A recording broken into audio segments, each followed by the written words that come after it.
Simulizi ya kweli ya kijiji cha Gamboshi. Mtazamaji, kama unatufuatilia sasa, ni wakati wa kuweza kuelewa kuhusiana na stori nzima ya kijiji cha Gamboshi. Mengi yanazungumzwa, lakini hii ni kubwa kuliko. Gamboshi ni kijiji kinachopatikana katika kata ya Gamboshi, wilayani Bariadi, mkoa wa Simiyu. Ni takribani kilomita 37 kutoka makao makuu ya mkoa wa Simiyu, mjini Bariadi.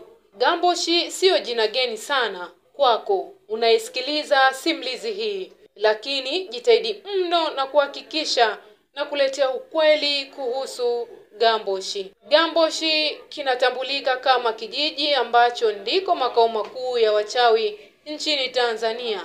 Yaani ni maarufu kwa jina la Ikulu ya Wachawi Tanzania. Kinaelezwa kuwa ni kijiji chenye maajabu makubwa. Historia ya kijiji hiki imesambaa ndani na nje ya Tanzania. Kumekuwa na simulizi nyingi mno za kutisha. Hii ndiyo sababu inaweza kufanya kuwa Gamboshi isiwe jina geni kwako. Kwa bahati mbaya au nzuri, simulizi hizi zimekuwa sio nzuri hata kidogo. Kijiji hiki kinatambulika kwa kila Mtanzania kuzidi hata jina la wilaya au mkoa. Waandishi wa habari mbalimbali hapa nchini, baadhi yao wamefanikiwa kufika katika kijiji hiki na wengine kukwamia njiani. Waliofanikiwa kufika ndio wamesababisha Gamboshi kujulikana kwa kiwango hicho, lakini baadhi ya wananchi ambao baadhi yao ni wazawa wamekuwa wakitoa simulizi za kijiji hicho kupitia vyombo vya habari. Simulizi na habari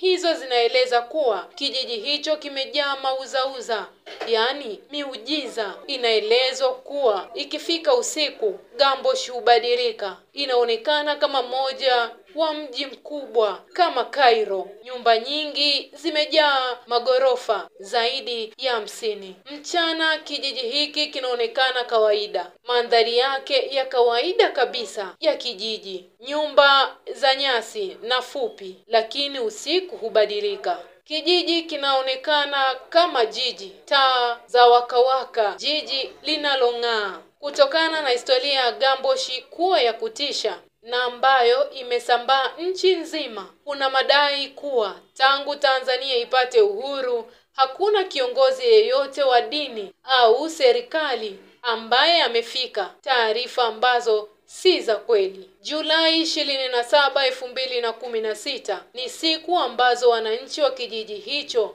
walipata furaha ambayo ilitajwa kuwa haijawahi kuonekana. Ni siku ambazo askofu wa kanisa la Katoliki jimbo la Shinyanga, Mwashamu Lebelatus Sangu, alikanyaga ardhi ya Gamboshi. Askofu Sangu alifika kijijini hapo kwa ajili ya kuzindua kanisa Katoliki kigango cha Gamboshi. Inaelezwa kuwa kanisa hilo limejengwa kwa nguvu za wananchi wa kijiji hicho, hali inayoshangaza kidogo.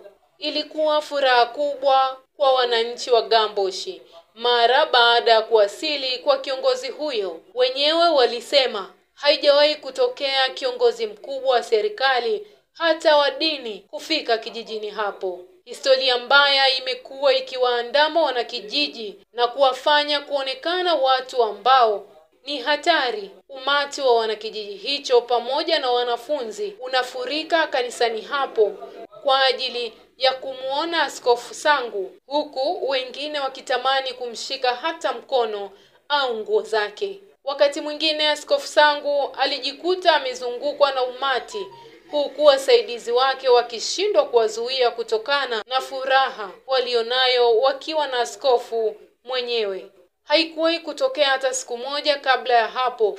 Historia iliwafanya wanakijiji wa Gamboshi kujiona wanyonge kila sehemu. Unapotoka nje ya Gamboshi kuelekea sehemu nyingine, wakati mwingine unalazimika usitaje unapotoka. Wananchi hao walieleza kuwa ujio wa kiongozi huyo ni neema kubwa kwao na unakuwa mwanzo wa kuweza kuwabadilisha mawazo hasi ya Watanzania wa nje ya nchi juu ya kijiji chao ambayo yamedumu vichwani mwao. Wanakijiji hao wanashikilia msimamo wao kuwa sio kweli kwamba Gamboshi ni makao makuu ya wachawi. Badala yake wanaeleza hapo zamani kulikuwa na familia mbili ambazo zilikuwa zikishindana kwa uchawi. Wanaeleza familia hizo ni Mwanamabula na Mwanamakuyu ambao walikuwa wakishindana kwa uchawi, hali ambayo ilikuwa ikiwavutia watu mbalimbali hapa nchini kufika kijijini hapo